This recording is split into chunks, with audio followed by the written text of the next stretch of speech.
헌금 선박 시작하겠습니다. 네, 어서 오십시오. 반갑습니다. 반갑습니다. 예, 아유 오늘 사실 황금 장박입니다. 네네네. 왜냐하면은 황금 선박의 선이 네네. 중국으로 망명했습니다. 아, 정치적 망명을 했어요. 아니 뭐 자의적으로 한 건가요? 잘린 건가요? 지금 중국 부동산 시장 때문에 네. 아, 거의 너무 급비가 오르고 있어. 중국 콩방문. 네, 그래서 지금 대폭락론 얘기하러 간 거지. 그래서 중국의 부동산 가격 안정을 네. 위해서 지금 어. 스카우트가 됐어요. 바람직하게 가셨네. 주방 당할 거야 뭐지. 현대인의 12,000배는 나은 훌륭한 분입니다. 우리 사회의 실질적인 진보를 위해서 애를 쓰신 정말 귀한 분 오늘 모셨습니다. 자, 박원석 의원님과 함께 19대 국회를 수놓았던 창하나 의원님 모시겠습니다. 반갑습니다. 아이고, 아유, 안녕하세요. 반갑습니다. 예. 아이고, 이렇게까지. 아이고, 아유, 감사합니다. 아, 근데 제 친구랑 너무 닮았어요. 그래요? 네. 오. 죄송합니다. 남자입니다.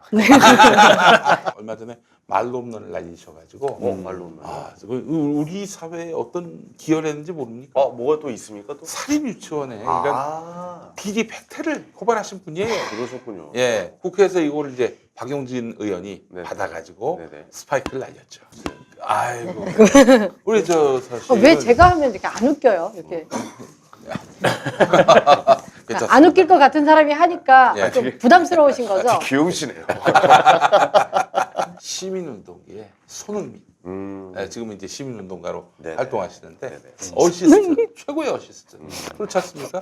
어시스트가 없었으면 어떻게 골을 넣어요? 그렇지. 요즘 진짜 비리 유치원 얘기가 좀 너무나 큰 이슈라 오늘 정말 그 본질적인 내용들 이게 쏙쏙들이 저희가 좀 알 수 있는 시간인 것 같아요. 근데 우리 저 장하나 의원님이 네. 그 아이를 유치원에 보내실 나이는 아닌 것 같은데 내년 보내는 나이죠. 예, 내년. 예. 미리 준비한 거지 이제. 그거 어떻게 알았어요, 이 비리 유치원의 문제를? 작년 2월에요. 그러니까 네. 지난 정권 말인데 네. 어쩌다 보니까 국무조정실에서 예, 전국적으로 좀 규모가 큰 유치원하고 어린이집을 네, 100개 정도 뽑아서 특정 감사를 했고 그 네. 결과를 보도자료를 냈어요. 네. 저희 관심사다 보니까 그런 보도자료를 또 보게 되는데 거기 보니까 이번에 밝혀진 것처럼 비리 수법들 여러 가지 경악스러운 내용들이 다 들어있었고 오, 근데 문제는 어느 유치원이 그렇게 그 비리를 저질렀느냐 이름만 다 비공개인 거예요. 그럼 모자이크 그게 시작- 처리가 예, 됐구나. 해서 아니 과태료 받고 뭐 세금도 않는 것 뭐 뱉어내고 이런 건 다 좋은데 그러면 그 유치원 어린이집에 보낸 엄마들은 전혀 모르고 계속 보내고 그리고 존경하는 원장님 이거잖아요.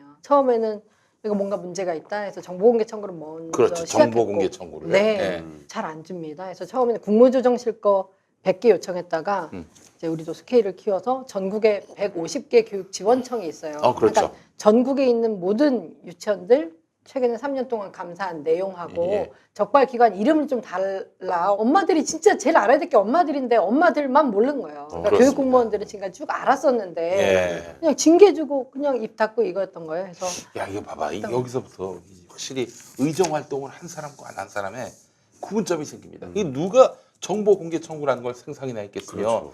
전국에 그 어디다가 해가지고 이 비리 유치원의 일람을 파악할 수 있겠는가? 다 여기서 머리에서 나오는 거 아니겠습니까? 보통 좀 억울한 일이 있거나 좀 의혹이 가는 일들은 그냥 의혹만 품고 없어지잖아요. 맞아요. 그렇죠. 저희는 그냥 네.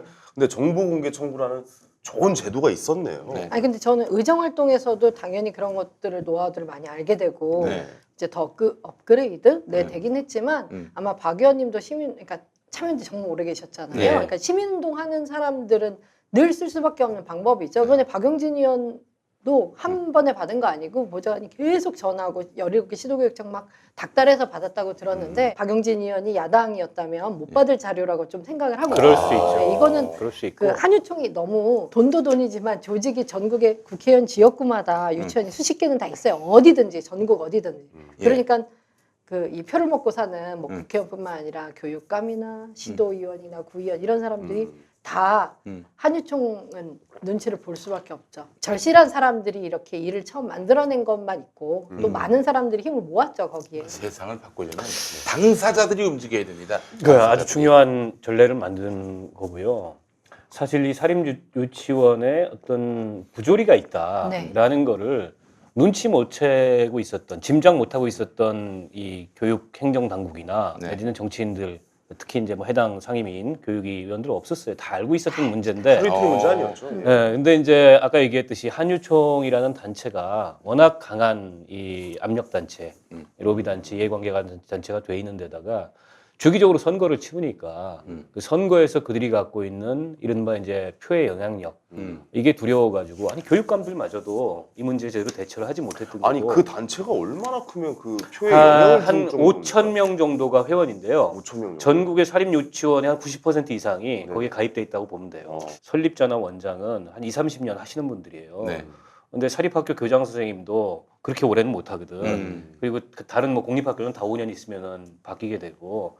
그래서 지역사회 내에 그분들의 그 네트워크 이런 게 굉장히 촘촘한 거죠. 아 그렇군요. 그리고 예. 아이들 부모들과의 특히 엄마들과의 이제 유대 관계가 있다 보니까 그 사이에 도는 입소문 이런 것들이 정치인들은 신경이 굉장히 쓰이는 거거든. 네. 그렇지. 그래서 사실은 여기에 뭔가 석연치 않은 부조리가 있다는 걸 알았으면서도 대처를 못했던 거고 처음에 이명박 정부 때 만 5세를 대상으로 누리과정이 처음 도입이 됐는데 네. 박근혜 정부 들어오면서 이걸 이제 뭐 3세부터 5세까지 다 풀어버린 거 아니에요. 그래가지고 이제 거의 공교육 체계의 일부로 들어왔어요. 이 유아 교육에 대한 지원이라는 게 나는 이제 정부도 관리 감독 소홀의 책임이 있는 게 국민의 혈세가 들어가는데 지원은 그렇게 해놓고 관리 감독할 수 있는 체계는 안 만들어 놓고 네. 또 그 지원의 성격도 보조금이 아니고 지원금이어서 그렇지. 이게 어떤 뭐 이 공적 그 이 회계 관리 의무가 없고 또 맞아요. 설립 형태를 그러네. 보면 유치원들이 법인이 아닙니다. 다 개인 사업자예요. 자기 가게처럼 지금 설립이 돼 있고 운영을 네네. 하고 있기 때문에 이 사람들의 개념 속에는 지금도 이건 내 재산이다. 내 건물이다. 이런 의식이 내 강한 땅이다. 거지. 그래서 저렇게 저항을 하는 거예요. 아 근데 장하나 의원님, 근데 네. 그런 발표가 하루에도 수만 가지의 발표가 있는데 네. 어떻게 거기에 주목하게 된 거예요? 세상에 수많은 뉴스 중에 또 엄마들 또는 양육자들 학부모들 눈에 더 보이는 뉴스들이 있는데 엄마들은 정치에서만 배제되는 게 아니라 애기 나면 일터에서도 다 배제되고 아이고, 그렇지. 네, 한국 경력단절 문제 너무 심하잖아요. 네. 그래서 그건 맞아요. 정말 중요한 목소리고 정말 중요한 눈인데 예. 아예 그냥 사회에 좀 그림자처럼 있는 것 같아요. 이 엄마, 아줌마 이런 존재들이. 그러니까 정치하는 엄마들은 뭐 당사자로서도 중요하고 또 사회에서 그 전에 목소리를 좀 뺏겼던 사람들이기 때문에 새로운 문제는 아니죠. 있지만 사람들이 주목하지 않았던 문제들을 저희는 볼 수 있는 것 같아요. 그러니까 이게 좀 약간 좀 저도 이제 그분들 이제 어머니들의 목소리가 커져야 된다고 좀 생각을 그럼요. 하고 분명히 그분들이 보는 시선은 또 다른 시선이 또 있을 수 그렇죠. 있잖아요. 근데 이제 사회적으로는 그분들의 목소리가 조금 커진다 싶으니까 맘충이라는 이름으로 약간 좀 아이고. 제재하려고 하고 그게 이런 거 그렇게 자체가 좀 연결될 수도 잘못됐다 있죠. 라고 예. 좀 생각이 좀 들기도 하네요. 그러니까 뭐 지역 사회의 그 온라인 커뮤니티가 그렇게 큰 데들이 있어요. 예. 뭐 특히 신도시에 뭐 동탄이라든지 분당이라든지 이런 데는 그래서 이런 정보들이 그런 온라인 커뮤니티를 통해서 뭐 확산되고 또 거기서 의견이 모아지고 대표적인 그 사례로 하나 지목됐던 그 유치원이 동탄에 있거든. 아, 환희 유치원? 환희 네, 유치원인가? 맞아요. 예. 그래서 뭐 원장이 나와서 사과도 하고 그랬잖아요. 울고. 명품백 사고 뭐 성인용품 사고 이랬다 그래서. 예. 근데 그것도 이제 동탄맘이라는 그 큰 커뮤니티가 있어요. 네네. 예. 동탄 지역에 온라인 엄마들의 카페가 있는데 거기서 뭐 이제 난리가 났겠지 당연히. 그리고 지금 그 한유총 회장이 경영하는 유치원도 거기 아니에요? 리더스, 동탄? 리더스 유치원이 동탄에 있습니다. 거기 그래서 그 뭐 동탄맘 이런 데에 외부 세력이 침입해서 아. 허위 사실을 유포하고 있다 이런 식으로 또 그 한유총 회장이라는 사람이 며칠 전에 얘기했더라고. 네네. 그래서 다른 건 몰라도 이 육아, 교육, 환경 이런 문제에 있어서 가장 민감한 당사자들은 아이들 키우는 엄마들이고 그렇죠. 그런 당사자들이 문제 해결에 나서면 그 어떤 주체들보다 훨씬 더 위력적이고 문제 해결 능력이 있다는 걸 이번에 한번 보여준 거죠. 외부 세력이 아니라 내부 세력 아닙니까? 근데 이 외부 세력 프레임은요 조중동이나 또 종편에서 너무 이제 수년째 울고 먹죠. 제가 그 국회 오기 전에는 그 해군기지 반대 운동을 또 했었는데 그런 때 아주 그냥 외부 세력이라고 아주 선을 긋고 심지어 제가 비례의원이니까 예. 전국구잖아요. 저는 전국 어디 가도 외부 세력일 수가 없어요. 왜냐하면 전국구니까. 근데 그렇지. 그냥 저도 외부 세력이라고 그러는 거니까 그 마을에서 뭐 예. 몇십 년 이상 거주한 원주민 아니면 다 외부 세력이다 이런 식으로 아니, 얘기하는 게 너무 뭐 이제 낡은 프레임이죠. 그 사람들이 외부 세력을 탓하는데 네. 내부 세력의 투쟁은 인정해 줍니까? 그것도 인정도 안 해요. 아니 그 한유총 회장이 맞네요. 부모들한테 보낸 공문 봤죠. 예. 당분간 그 학부모들의 원출입을 금한다. 싫으면 데리고 나가라. 이건 뭐 완전히 본인이 갑이야. 네. 그러니까 방금 그 공문이 아까 그 이덕선 한유총 비대위원장, 아, 그 비대위원장. 리더스 유치원 예. 그 원장이 본인들 학부모들한테 뿌린 공문인데 더 웃긴 거는 그저께인가요? 한유총이 마지막 기자회견 했을 때 네. 한유총이 이제 자정 노력을 하겠다고 그 중에 네. 하나가 학부모와의 채널을 강화하겠다고 써서 네. 너무 웃기잖아요. 자기는 바로 엊그저께 네. 자기 원생들 부모들한테 이제 유치원 들여오지 마시고 고가없는 자녀를 데려가라고 해놓고 네. 바로 다음 날부터 언론에 나가고. 아이러니하네요. 그러니까 그분은 이제 한유총이고 네. 이분은 한남유총, 한유총이 되겠습니다. 근데 너무 혐오 표현은 네. 재밌지만 자주 쓰지 마세요. 아니 근데 이번에 그러니까 이제 한유총이 공공의 적이 됐잖아요. 예. 근데 사실은 사립 유치원 경영자들 중에 100% 의심할 것 없이 모든 유치원 설립자나 원장이 다 비리 세력이다 이렇게 보기는 어려워요. 마치 무슨 뭐 악어의 눈물 같은 네. 그런 이 태도를 보이니까 이게 국민들 입장에서 보기에는 사립 유치원 경영자들이나 설립자는 다 저런 사람들이구나 이런 효과가 나타나고 있어요. 그래서 그렇습니다. 정말 좀 대응을 안타까운 잘못하고 있는 거예요. 네. 이 사고를 생각이 이번만 친 게 아니거든. 예. 지난 19대 국회 때도 그 민주당의 모 의원이 교육위원장 하셨던 모 친하게 의원이 얘기하는. 한유총의 법안 로비를 입법 로비. 받아가지고 아이고. 지금 감옥에 계시지 않습니까? 아, 그래요? 2년 6개월. 그것 때문에 받아서. 감옥 가신 거예요? 그렇죠. 네, 맞아요. 아이고 이런. 근데 이제 출판 기념회 할 때 네. 거액의 후원금을 한유총이 걷어와가지고 아. 이게 이제 입법 로비였다. 아, 그래요? 그때도 아. 한유총이 사고를 쳤거든. 예. 그렇구나.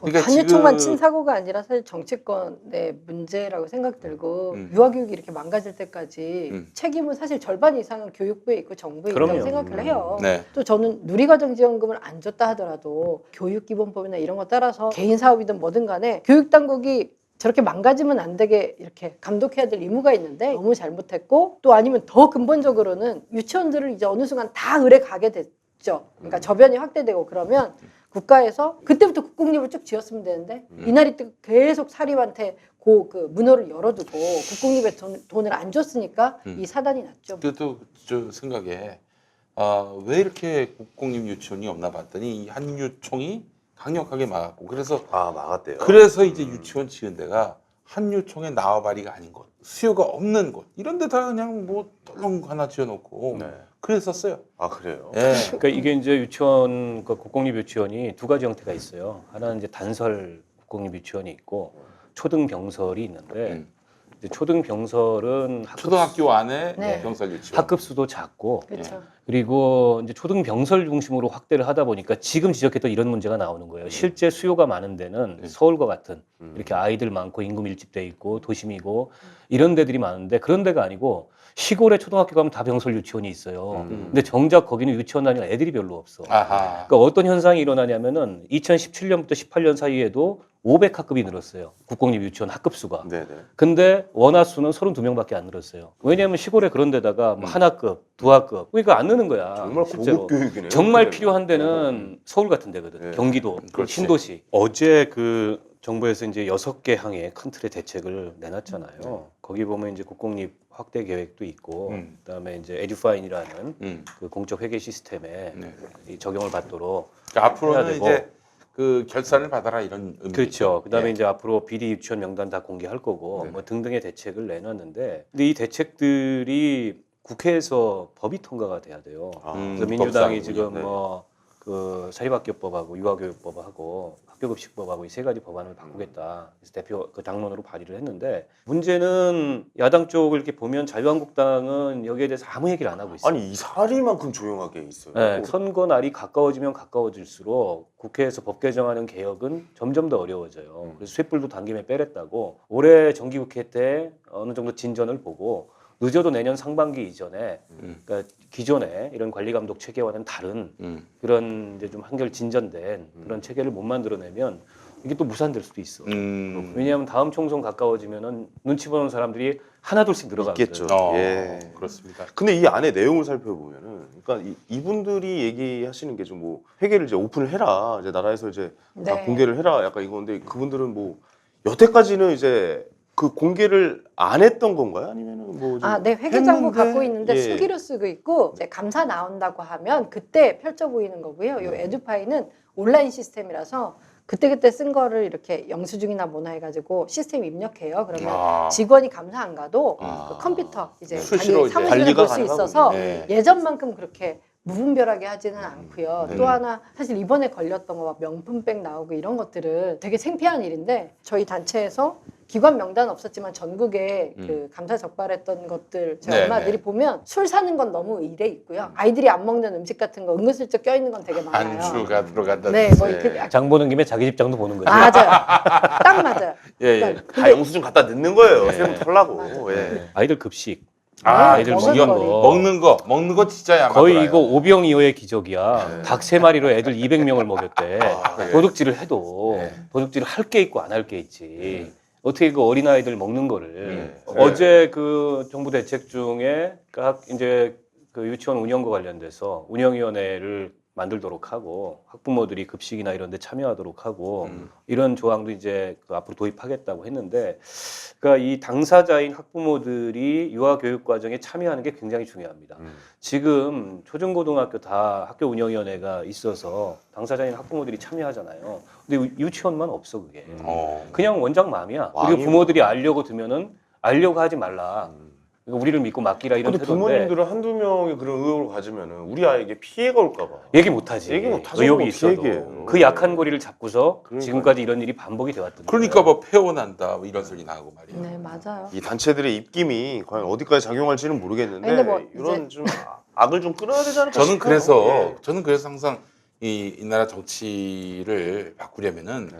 지역구 국회의원 수를 확 줄이고 선거제도 개혁을 해야지. 선거제도 개혁. 비례대표가 한 95% 돼야 한다. 왜냐하면은 지역에 묶이는 순간 그 지역 정치인이 돼요. 군의원 선거에 나온 분이 대통령도 약속하기 힘든 뭐 KTX 유치 이런 약속을 한다니까.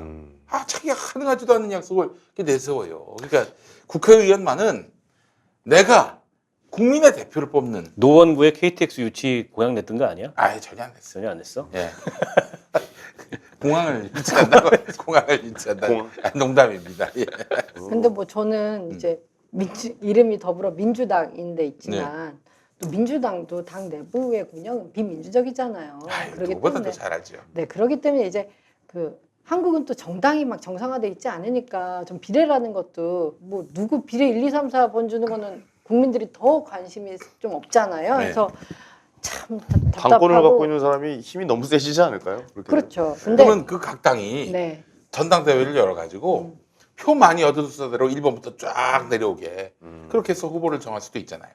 아니 그러니까 지금 뭐 정의당 같은 진보 정당에서 비례대표를 공천하는 방식은 당원들의 직접 선출이에요. 그러니까 그렇지. 명부 순서를. 네.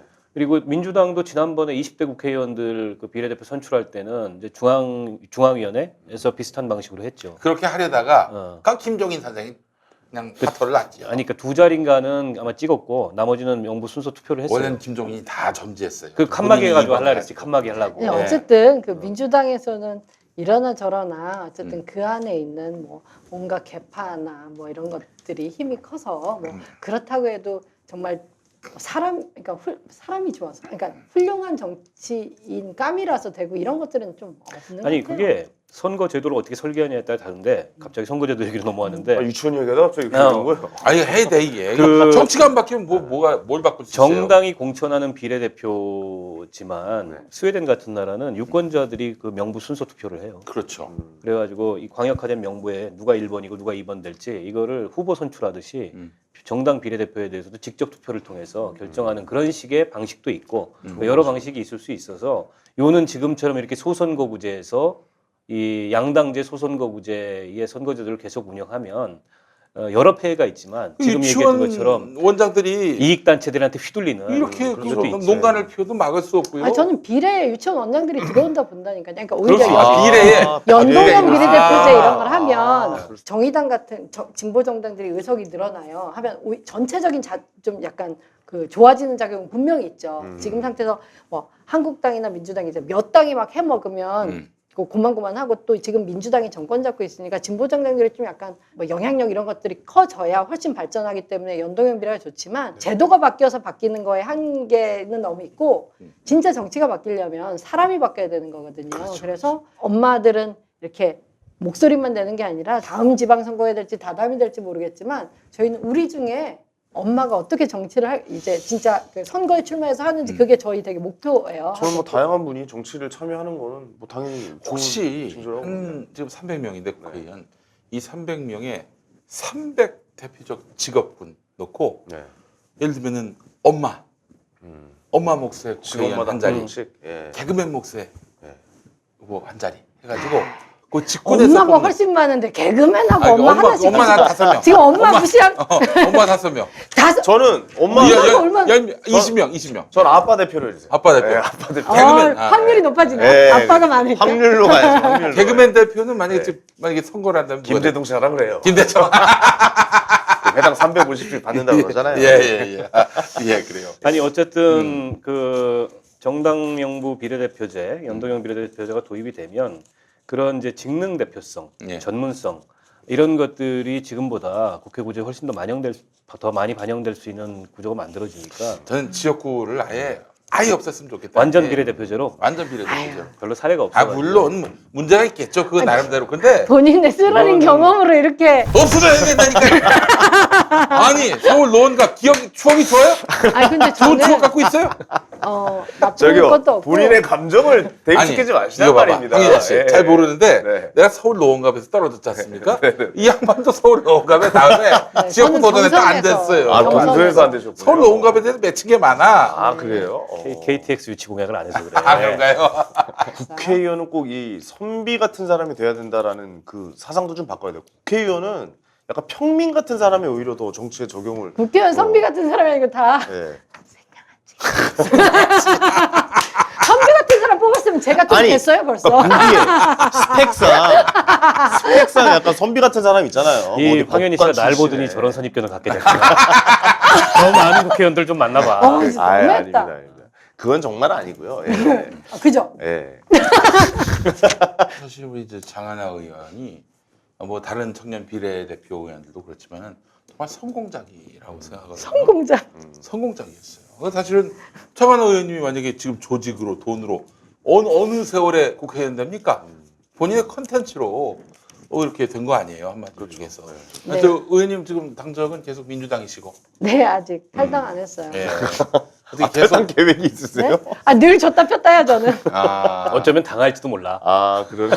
아, 재미없. 이거 탈당 방송 당할지도 몰라. 이거 방송 사람들 되게 많이 보는 거야? 점점 많이 보고 있어요. 아니 시작한 지 얼마 안 됐어. 아 그러시구나. 예, 예, 아니 저는 근데 예. 제가 올 때 제가 나오는 방송의 이름도 몰랐고 오라고 해서 예 그럼 이렇게 오긴 했는데 네. 황금 선박이고 경제 이슈였군요. 네네. 원래 우리 김용민 PD 스타일이 그래요. 자세한 얘기 안 해줘. 그냥 오늘 만나서 회의할 건데 이러고 바로 녹음하고.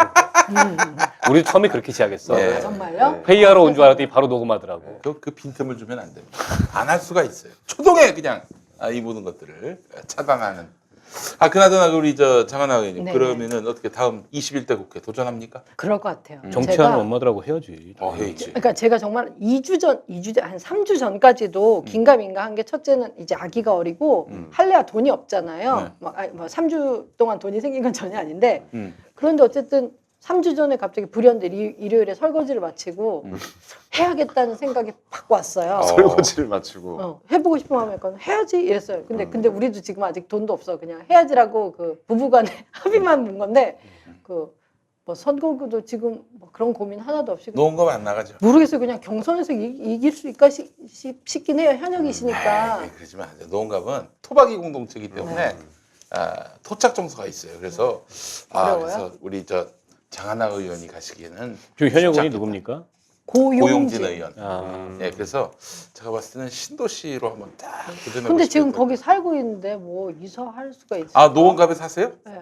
오. 계속 아니 뭐 살고. 상관없어요. 살고 있는 거하고 선거 출마하고는 또. 뭐. 국회의원은 울릉도 살아도 노원갑 출마 가능합니다. 어, 그러나 시도 의원은 거기 살아야 돼요. 거기 살아야죠. 예. 예. 아니 노원 쪽이 약간 좀 정치 때마다 좀 핫한 거 같지 않아요? 예전에 그 안철수 씨도 거기가 아 예. 가불병이 있는데 정말 핫하긴 해요. 그러니까 병하고 을은 말씀하신 이제 홍정욱 의원도 네. 옛날에 거기서 나왔어요. 노회찬 의원님도 거기 노회찬 계시고 의원님도 계시고. 뭐 우원식 원내대표 계시고 그러니까 거기가 좀 이제 정치적으로 여러 가지 그 큰 사건 평지풍파 뭐 이런 것들이 꽤 많았던데요. 그렇죠. 김용민 평지풍파. 아 맞다. 정봉주. 정봉주 맞아. 아 그러네요. 우리 또 노 의원님 계셨지. 예. 그리고 또 이준석 자유한국당의 씨도 이준석이도 오잖아요. 거기 가 예. 있지. 아, 맞아. 안철수도 갔었지. 안철수 그래서 있고, 예. 뭔가 터가 센 데야. 그러니까 터가 좀 정치 터가 뭐가 좀 있나 봐요. 예. 자, 그나저나 또 저희가 또 오늘 또 여러분들께 강력하게 추천하는 히터가 있습니다. 아 또 이 제품이고. 예, 그렇습니다. 예. 이게 참 민망합니다. 브랜드가. 그러나 독일 브랜드입니다. 일부러 이렇게 이름을 지은 건 아니고 보라의 보라의 디지털 컨벡션 히터. 예. 왜 막 민망한지 이제 알았어. 그러나 어떡합니까? 브랜드가 이런 건데. 뭐 저희가 이렇게 지으라고 한 것도 아니고 말이죠. 점이 없어서 다행이에요. 예. 제가 왜 오늘 이런 코드에 넣지? 그렇죠. 천재적이신데요? 장하나 의원님은 20초 정도 늦으시군요. 예. 아니 근데 내가 이거를 네. 아까 제일 먼저 와가지고 딱 구하면서 보는데 네. 딱 첫눈에 마음에 들더라고. 그래요. 일단 이게 겨울 히터가 아니 이게 아주 사이즈가 작거나 예. 맞아요. 또 아주 사이즈가 크면은 디자인이 이게 이뻐요. 어디 처치곤란인데 예. 사이즈가 딱 적정해요. 적당해요. 그렇습니다. 아직 성능은 모르겠어. 써보지가 성능은 않았으니까. 기가 막히다고 합니다. 아 그래요? 예. 일단 요게 저 사실은 히터가 정말 필요한 곳이 목욕탕, 화장실. 방수 안 되겠죠. 방수대입니다. 광고 잘하시는데요. 네. 이게 바로 운율이 탁 맞았습니까? 광고를 너무 잘 광고를 아시는데. 네, 그렇습니다. 안 되죠. 야. 됩니다. 예, 이렇게 제가 리액션도 또 여기 나와 있네. 습기 많은 화장실에서도 오케이. 주부님들의 걱정, 이 그거 물에 선입견, 젖을까 이걸 봐. 모두 다 타파해 버립니다. 나는 가습기도 약간 소음 때문에 예. 이 신경 거슬릴 때가 있더라고. 예. 잘 때 방에 틀어놓으면. 이거 그렇습니다. 소음 없어요? 없습니다. 이게 저 각본대로 대답을 하네. 내장된 알루미늄 방열판이 열을 확산시키기 때문에 소음이 난리도 없고 진짜 냄새가 습성이야, 나질 습성이야, 않습니다. 화장실. 쾌적한 청정 난방 가능하고요. 화장실에서 이 샤워 때 물이 튀겨도 동파될 즈음, 그러니까 5도 이하로 떨어질 때는 자동적으로 켜져서 이 물들을 다 녹여 없애버립니다. 그렇습니다. 자, 습기 많은 화장실에서도 오케이. 자, 벽걸이 타입 지원 가능합니다. 지금 이 바퀴가 달려 있는데 바퀴 떼고 벽에 걸면 벽걸이가 된다. 야, 지금 벽걸이에도 뭐 약간 온도가 높아져도 이상은 없는 거죠. 전혀 없습니다. 그렇습니다. 보라는 믿으셔도 됩니다. 보라. 아직 안 써봤잖아요. 아직 안 써봤어. 보라는 중요한 거는 예. 얼마냐는 거지. 이게 딱 봐도 가격이 이렇게 만만치 않을 거 아니에요. 네. 아 근데 이게 말이죠. 그 인터넷 판매가를 보니까 19만 원에 파는 데가 있는데 오. 여기는 8만 원대로 모시고 있습니다. 웬일이야. 김용민닷컴. 진짜요? 김용민닷컴에서만 뭐 AS 안 되고 막 이러는 거야? 아예 보라인데 다 AS 되고 보라. 품질 보증하고. 보라 사장님이 보라를 건다고 했습니다. 에이, 믿으셔도 돼. 위험하진 않나. 네, 있는 그대로 믿으시면 됩니다.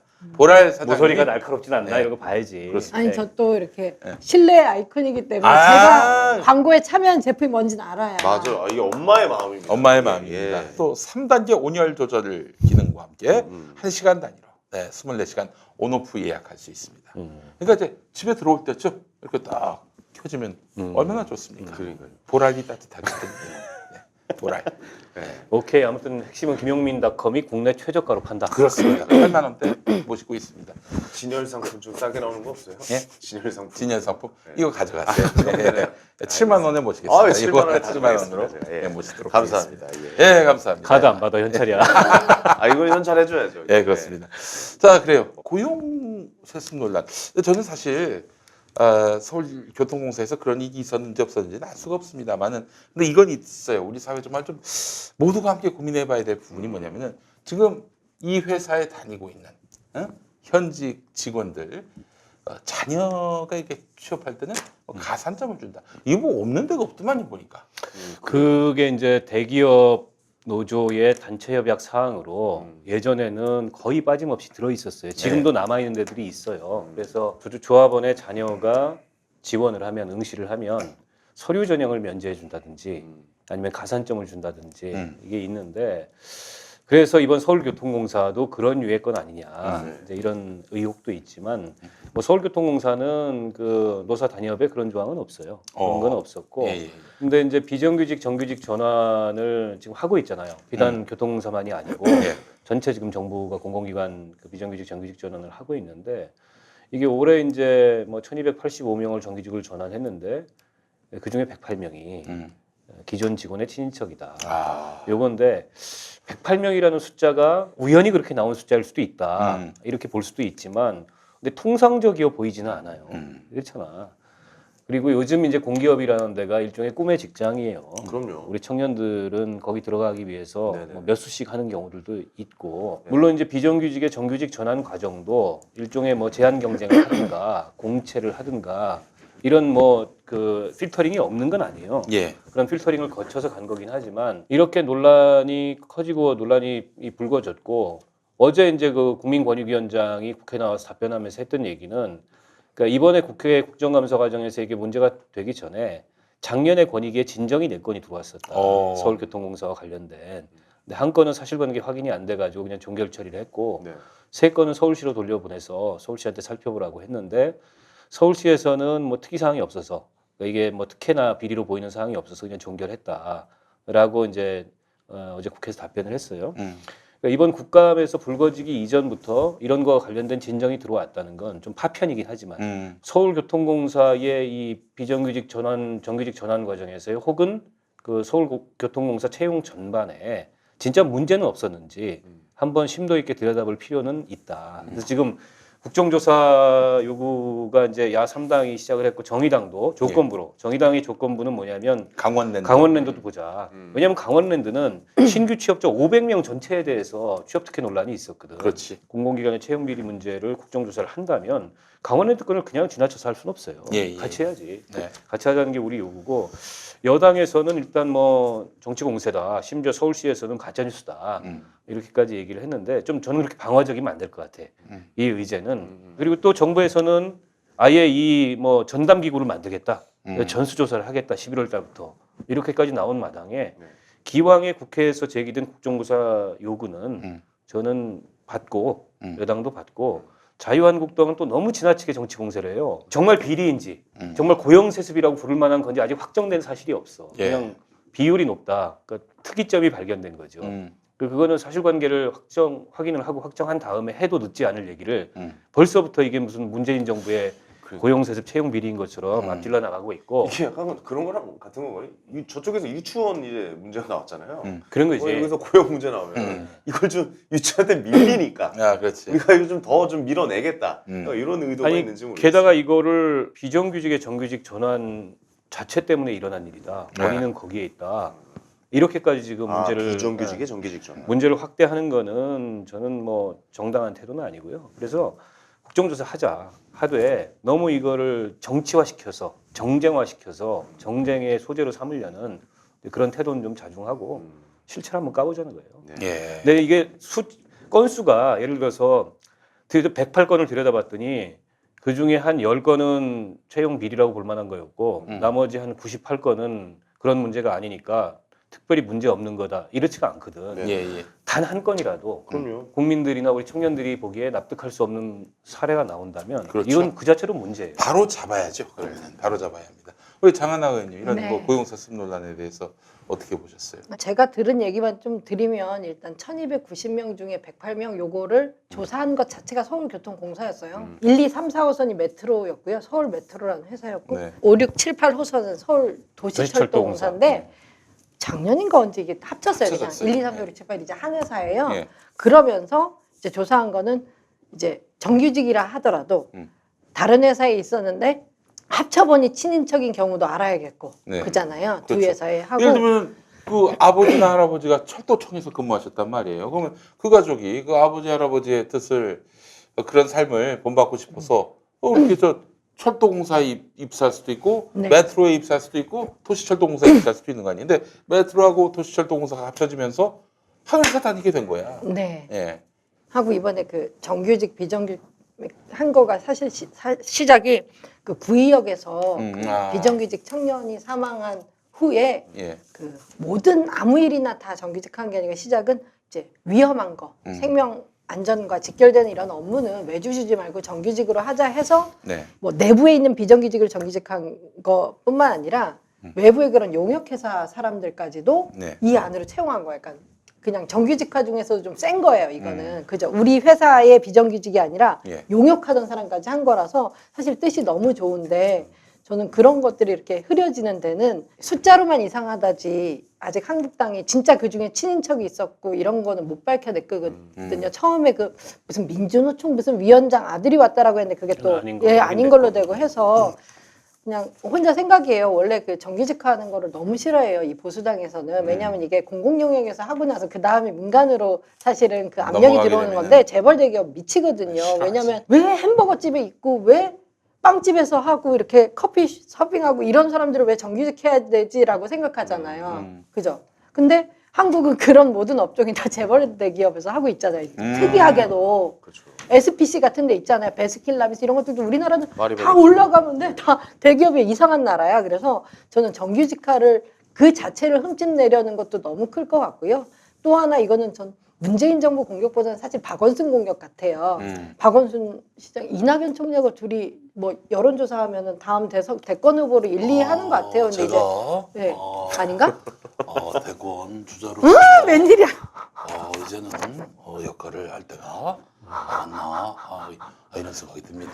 저는 근데 최경환의 최경환. 박원순이랑 안 비슷해.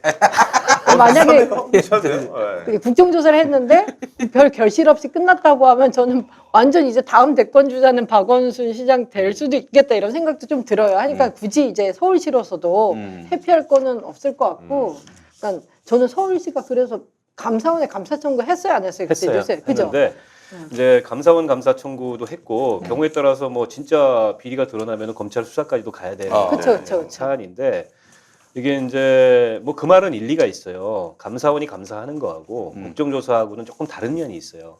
왜냐하면 이제 국정조사 하다 보면 제보도 들어오고 그렇게 해가지고 그냥 통상적인 감사기관의 감사로만 잡히지 않는 네. 그런 새로운 쟁점도 만들어질 수 있고 그럴 수 있는데 지금 이제 여당이나 서울시에서 우려하는 건 실체는 없는데 이걸 가지고 국정조사 판 벌려놓고 정치 공세만 드립다 해내면 예. 결국에는 뭔가 문제가 있는 것처럼 이 사람들한테 인상이 만들어지잖아. 드루킹으로 덮은 게 그거야. 드루킹 사건. 인상이 만들어지잖아. 이제 그런 점들을 우려하는 건데, 근데 이제 뭐 그 이미 이제 국민들이 이런 사안이 던져졌을 때 이걸 판별을 할 수가 있어요. 옥석을 구분해 볼 수 있기 때문에 저는 국정조사에 방어적일 건 없다.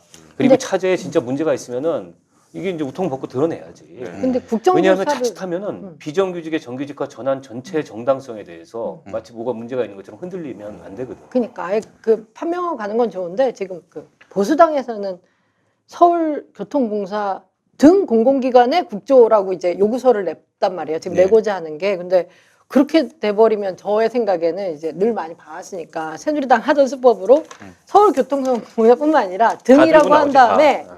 네 그러면은 뭐 과거에 막 여러 공사를 막 여러 상상도 못한 뭐 공공기관들을 다 거기에 넣어서 지금 뭐 청와대 일 잘하고 있는 사람 예컨대 임종석 지금 비서실장도 뭐 서울시 부시장이었고 이런 식으로 예.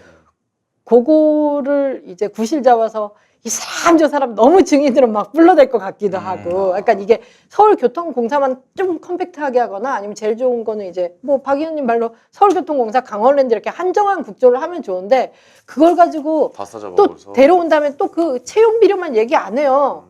일단 증인 나오고 카메라 돌아가면 그때부터 하고 싶은 거 다 하거든요. 그러니까 그런 식으로 악용하는 걸 제가 너무 여러 번 봐서 네. 저는 일단 그런 거가 뭐 이제 한국당 지지율이 높아지고 이런 것도 원치는 않지만 국회에 있으면 정말 짜증나는 건 그 사람들은 그거 재밌다고 하는데 그러면서 계속 뭐 유치원 문제라든지 아니면 민생 뭐 그 자영업자 이렇게 관련된 민생 법안들이 맨날 그거에 후순이 돼요. 국회에서. 하는 것도 문제지만 그걸 함으로써 못하는 일이 정말 많아져요. 국회에. 그럴 때 정말 저는 진짜 여야 할 것 없이 너무 화났어요. 이 사람들은 진짜 그냥 가난한 사람 뭐 먹고 죽을래도 돈이 없는 사람들에 대한 그 느낌이 없고 예. 그 권력 싸움 그러니까 정치. 아우 그냥 그 정치를 위한 정치를 계속 하는 그게 거죠. 너무 싫어요. 정말 해야 될 일은 늘 4년 뒤에 또 다 넘어가 버리고 해서 국조를 하더라도 컴팩트했으면 좋겠어요. 그냥 강원랜드 서울교통공사 딱 하고 서울교통공사 국조하다가 또 의혹이 갑자기 나왔어. 뭐가 더 있으면 그때 또 하더라도 서울교통공사 등 이런 거는 또 그 장난 치려는 것 같다는 생각이 저 드는 거예요. 뭐 근거는 없지만 이 제가 국면이 아주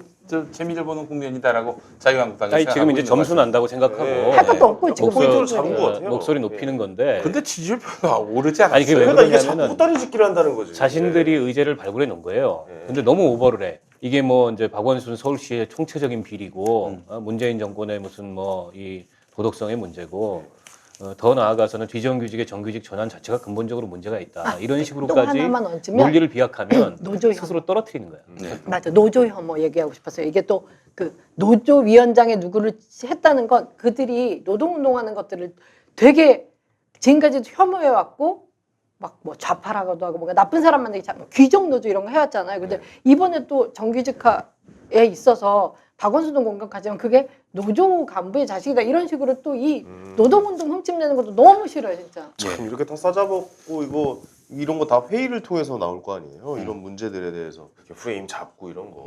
참 똑똑들 해요. 이런 거 보면 이런 거 만들어내는 거 보면. 근데 대단하더라고요. 그걸 자기들 지지율로 이렇게 치환을 못하니까 등신들인 거지 한마디로 얘기해서. 아니 요즘 뭐 오세훈 전 시장이 뭐 이제 예능 프로그램에 나와서 슬슬 이제 기지개를 좀 펴고 있다. 와, 뭐 이런 얘기도 있고. 그런 분들이 나오면 너무나 다행입니다. 민주당한테는 또 정의당한테는 매우 좋은 거예요. 열심히 활동하시라고 했으면 좋겠고. 자, 이제 정리하면서 네. 촛불 이제 벌써 2년 됐습니다. 네. 2년 그러네요. 됐는데 저는 이 촛불 혁명은 사실 이 당대에는 평가받기 힘들다.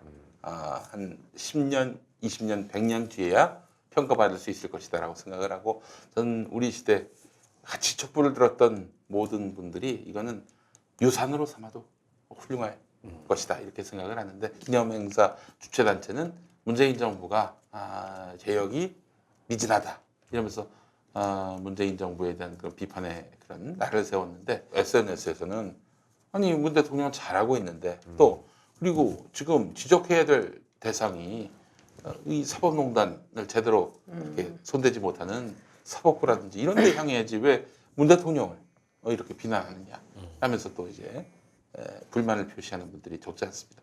박 의원님 어떻게 보세요? 뭐 그럴 조짐이 있겠죠. 있는데 그 2주년 의미는 그런 것 같아요. 사실은 이게 이제 어마어마한 역사적 사건을 만들어낸 거예요. 예. 대한민국의 민주주의에 어쨌든 부패하고 헌법을 위반한 대통령을 몰아냈고, 예. 그리고 국민의 힘으로 조기 대선을 했고, 그리고 이제 적폐청산이라는 그런 의제를 만들어냈고, 근데 지난 2년간 물론 개혁이라는 건 하루아침에 되지 않습니다. 어떻게 보면 혁명보다 더 어려운 게 개혁일 수 있어요. 혁명은 어쨌든 기존 체제를 무너뜨리고 거기서 새로 시작하는 거지만, 기존 체제와 더불어서 그 체제를 바꾸는 게 훨씬 더 어려운 일일 수 있어요. 그래서 우리가 이제 뭐 조급한 마음이 들지만, 조급해 한다고 능사가 아닌 일도 있다. 때문에 적폐청산은 제가 보기에는 뭐 오래 갈 거다. 사회 곳곳에 그 이렇게 구조화돼 있는, 또아리 틀고 있는 이런 여러 유형의 기득권이나 혹은 부패의 잔재들, 이런 거 일소하기까지는 상당한 시간이 걸릴 거다. 이번에 유치원 문제도 그런 거 아닙니까? 네. 그 공지사회에 계신 분들 얘기 들어보니까 뭐 문재인 정부 들어서서 적폐청산 TF가 뭐 거의 뭐 부처마다 기관마다 생겼다고 하는데, 아니 척결돼야 할 놈들이 저 개혁 TF에 들어갔다는 거야. 그럴 수도 있고요. 그런 분들을 제가 수두룩하게 많이 봤습니다. 근데 이제 최근에 시민사회단체들 쪽에서 느끼는 그 불안감 내지는 경계심은 그런 것 같아요. 그러니까 남북관계라든지 뭐 지금 이 비핵화, 또 남북 정상회담, 이런 이제 외교 안보와 관련된 사안은 굉장히 잘 끌고 가고 있잖아요. 또 세월호 참사 문제를 이렇게 규명하는 일이라든지 네. 숙제는 뭐 시간은 좀 걸리더라도 하나하나 잘 잘 풀어가고 풀어가고 있어요. 계세요. 잘 예. 풀어가고 계시는데, 근데 이제 정말 기득권에 이해가 걸린 문제, 사법. 그건 이제 사회경제 개혁의 문제, 지금 이제 검찰 개혁 문제, 그다음에 그러니까 사법농단 같은 그런 정말 이 사법부 개혁 문제, 이런 데 있어서는 주춤주춤하는 게 보인다는 거지. 특히 이제 얼마 전에 뭐 금산분리 그 규제를 완화하는 그런 법안이 결국에는 자유한국당하고 민주당하고 타협해서 통과가 됐잖아요. 그게 인터넷 은행에 한정되지만 시간이 조금 지나 보세요. 인터넷 은행에 한정되지 않을 거고, 물고가 튈 그거는 거고. 그 금산분리 원칙이나 기준 전체를 흔들 가능성이